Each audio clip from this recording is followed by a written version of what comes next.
Rabbi shrah li sadri wa yassir li amri wa hlul 'uqdatam min lisani yafqahu qawli. Allahumma shalli wa sallim wa barik ala habibika Mustafa Muhammadin wa ala alihi wa sahbihi asma'in. Nama ba'du. Ingkang sangat kula hormati Ki Haji Agus Maksum Fatoni sedanten jamaah hikam ingkang kula hormati. Iki kula boten ngertos acara napa. Iki acara napa niki?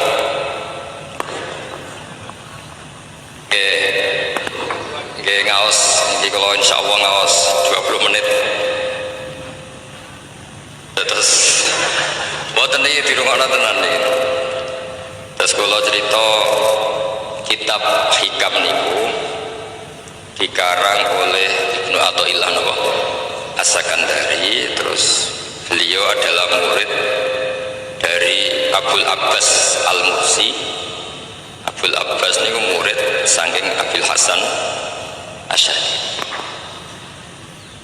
Nah, ingkang menginspirasi perilaku ulama di Indonesia khususnya itu adalah tulisan-tulisan utawi madhab-madhab utawi pilihan-pilihan maslak thariqah ingkang dipegang kalian Abul Hasan sinten Asy'ari. Jadi ini gue nggak nguntungno tiyang Jepon. Madhab ini radi unik. Terus diantara yang diceritakan Syekh Hasan Asy'ari, nate suatu saat ada seorang wali, di mana-mana wali ini selerane namung kepengin para pangeran, bukan kepengin dosa. Singkat cerita, si wali ini berdoa di multazam, tempat paling mustajab. Ya Allah, takdirkan saya supaya saya tidak pernah dosa lagi. Dadi ndonga supaya ora iso dosa meneh. Niku jawabe pangeran, fa aina adu ghufrani, wong iku nek ora dosa iku sifat ghafur ku ora nganggo. Kok Allah niku wis kadung di sifat ghafur, zat sing akeh napa ngapura. Dadi umpama donya iku ora ana dosa iku sifat ghafur ku terus piye? Dan niku sing dadekno tiyang boten terus seneng dosa niku boten, tapi seneng arep-arep rahmati Allah Subhanahu wa taala meskipun keadaannya nate napa dosa. Kemudian itu jadi madhab yang membedakan ahli sunnah dan tidak ahli sunnah. Kamane jadi gerakan ekstrim. Ini ku ahli sunnah ciri khasnya niku mbok wong tau dosa kaya apa tetep dianggap Islam. Ada kelompok ekstrim khawarij sing darani wong nak dosa niku berarti wis napa kafir.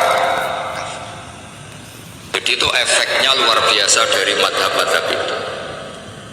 Lalu kenapa madhab Abul Hasan Asy'ari yang kita pilih?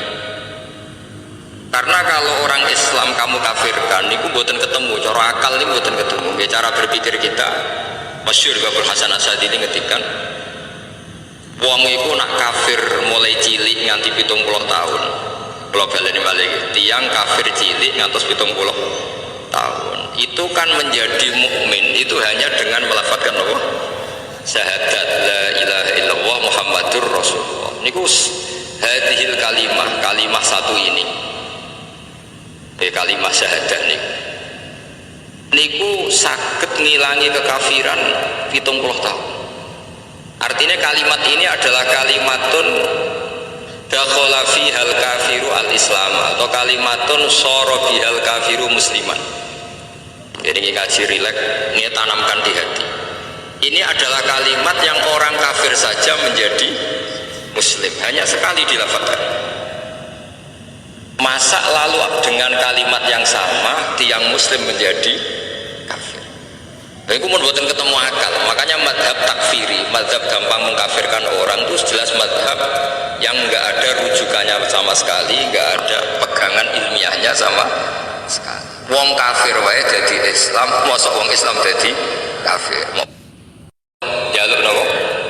Jaluk bae jaluk. Lane dawuh Said Muhammad masyhur diterjemah di seluruh bahasa di dunia. Wong-wong sing kafirno iku mbok yo sekali-kali nginceng iku ngrungokno. Lho kula nu sampean tahlil iku yo ora seneng. Kadang sing tahlil yo rada kurang ajar. Kula niku yang penak mati, nak sing tahlil nang Jepun ora seneng. Mergo ya rada sombong lah wong tahlil iku ya kadang rada sombong. Misale ngaten, kula kiai ini jenengan.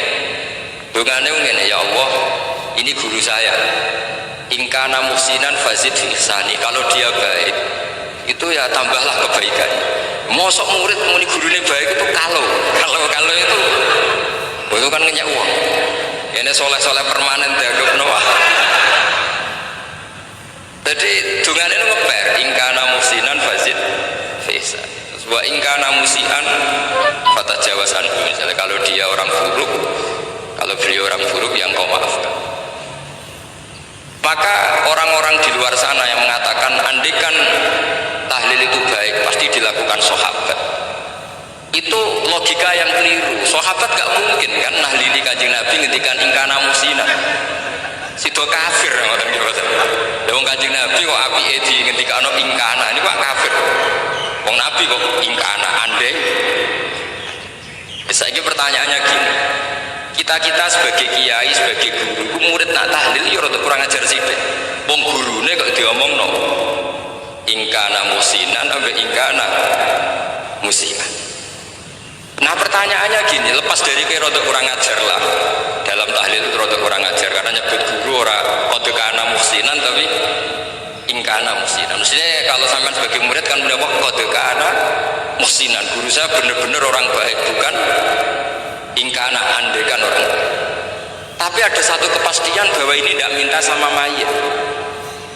Jadi tujuan kalau kita minta mayit itu salah sama sekali. Wong kita datang ke kuburan malah memintakan ampunan untuk mayit. Kok iso darani jaluk iku piye? Ya mergo mau didelok waduh ketoke ngakong ya berarti jaluk. Lah ya wong fatwa kok berdasar inceng-incengan waduh niku ora jelas ya fatwa.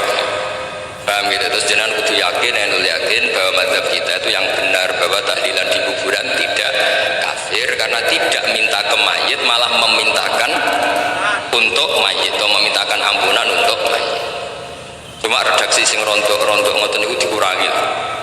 Nah kangge guru niku nggih dikurangi lah, dikurangi. Ya Allah, jenengan Maha Pengampun, kula suwun guru kula jenengan ampuni. Jadi ampun ngangge donga sing teng salat mayit. Nah sholat mayit itu kan memang ada sanatnya, memang semua bentuknya seperti itu. Tapi nanti kuburan, kalau betul nanti itu ngotong bangun ngoten, ya Allah ini guru saya, engkau anugerahkan beberapa ilmu, beberapa amal yang manfaat untuk orang banyak. Kalau suwun jenengan tampi, jenengan dat sing Maha Pengampun, jenengan ampuni. Kalau betul ngangge ingkana itu, angen-angen muga aku jadi kiai ini tersinggung. Murid kurang ajar, masuk darani gurune apik ku andekan. Tapi berhubung ra paham ya alhamdulillah ya bro. Tahlil yang Wali Songo iku banter-banter nganggo mic. Lah sing kene paham ya rada risi. Piye? Wali Songo darani ingkana iku piye wah. Dadi niku mareni iki lan kula suwun tak tahlil nyewa kiai sing alim ben rada bener. Tapi apa nyewa kula mboten purun. Kalau nggak ada pondok, jadi bukan. Saya masyhur susah diundang orang kecuali yang ada hubungan guru, hubungan sarang. Karena beliau lama sekali ngajar di MGS. Beliau Gus Maksum itu lama ngajar di MGS. Jadi saya itu hanya datang di orang-orang yang pernah khidmah di sarang, terus yang pernah keluarga sepuh. Saya datang ke Jakarta ke Pak Quraisy Shihab itu ya karena Pak Quraisy itu lama sekali selama bikin diskusi tafsir, akhirnya saya termasuk pengajar di pondok beliau. Jadi faktornya ya hanya karena itu, bukan yang lain. Terus kalau suwun jenengan kedah yakin kalau paham takfiri yang memudahkan mengkafirkan orang lain itu paham yang salah, karena itu bahaya. Terus bahaya kedua secara fikih. Secara fikih itu nanti repot.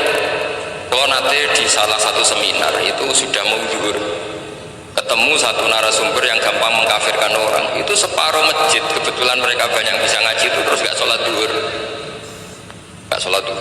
Tanya sama mereka, lu kok gak sholat zuhur ini sudah masuk waktu? Kan sholat hanya wajib untuk orang muslim, kita akan kafir. Ya karena dikafirkan tadi kan, kalau kita akan dikafirkan. Akhirnya gak kafir sholat. dari mazhab itu panjang.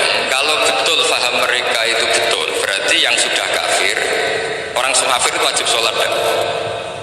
Enggak kan? Itu malah panjang kan? Karena terus menjadikan orang Islam tidak nopo, tidak sholat.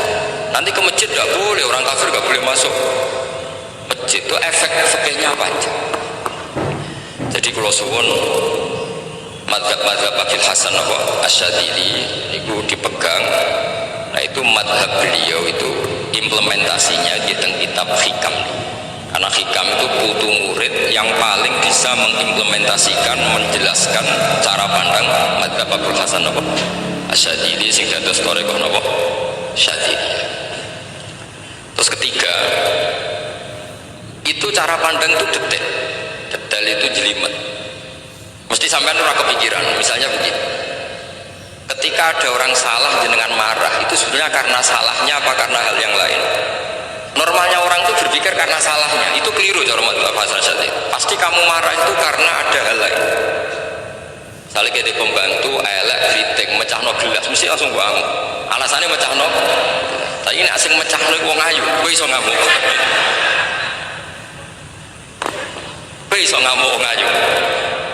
Mecahno gelas lah, gelas lemari rasa gelas. Sama, kamu janjian sama orang, wongnya nyulayani janji, mesti kok maki-maki. Katanya jam 10 kok udah datang gini-gini.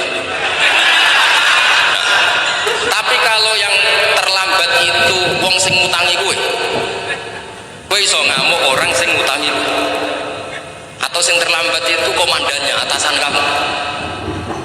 Atau kiainya. Artinya gini, ketika kamu marah atas nama terlambat, itu sebetulnya karena terlambat atau karena hal lain. Nah, maksiat juga gitu, cara pikirannya Abdul Hasan Asyadzili. Ketika kowe roh misalnya cawe itu maco naik apa lah ninja atau apa, mesti kowe darane wah semput suwuk. Tapi nak dikandani, niku putune jenengan. Mesti langsung ya Allah jenengan sepunten. Jadi sebenarnya kita kebencian sama orang lain itu karena kebetulan itu tidak keluarga kita. Coba kalau itu keluarga kita, pasti kita mikir ulang. Kowe gedeng wong ra salat, mesti sebabnya dua. Satu tidak sholat, dua kebetulan itu tidak anak kamu. Kalau itu anak kamu pasti istighfar berhari-hari untuk dimaafkan Allah, bukan maksudmu. Tapi kalau orang lain gue, pertanyaannya sebetulnya kamu benci itu karena tidak sholatnya apa karena plus dia tidak anak kamu? Nah itu pikirannya Abdul Hasan Asyadzili. Gue ngamuk itu gelas pecah, itu perkara itu pecah gelas apa plus yang pecah elek. Nah itu pecundang kita, itu cara pikiran Abdul Hasan Asyadzili. Kita ini pecundang itu nggak fair, apa? Betul fair. Nah itu terus beliau diantaranya punya cerita Nabi Ibrahim itu pernah diangkat ke Allah di alam malakut. Di alam malakut kemudian ini ada di kitab Hikam juz 2 halaman 4 yang di bab ini yang saya baca. Ini cerita terakhir nih pun sampai tak ngaji suwi-suwi ra mesti paham ada sedih. Nak sedih itu kan dia alasan kenapa ora paham salah itu sebab mulangi sedih dulu. Nah nak suwi sampean ra paham malah ribet kan diulang suwi ra paham goblok tenan berarti kan ya. Nah ini untuk menjaga harkat dan martabat niku ngajine sedih itu mawon dan takoki malaikat kenapa ora paham salah iku sebab ngajine sedih. Jadi duwe napa alibi lah gak ada apa pembelaan. Nabi Ibrahim itu diangkat di alam malakut karena beliau seorang nabi melihat orang